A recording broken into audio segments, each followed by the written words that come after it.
বাঙালি উদ্বাস্তু আদিবাসী মহিলার মুখহীন দেহ উদ্ধার এবং 50টি বাড়ি বাঙালির আদিবাসীর বাড়িতে অগ্নিসংযোগের অভিযোগ ঘিরে উত্তাল পরিস্থিতি ওড়িশায়।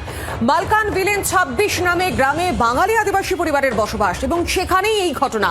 সেই গ্রামে বেছে বেছে আদিবাসী বাঙালিদের টার্গেট করে তাদের বাড়িতে অগ্নিসংযোগ, লুটপাট, ভাঙচুর করা হচ্ছে বলে অভিযোগ সামনে আসছে।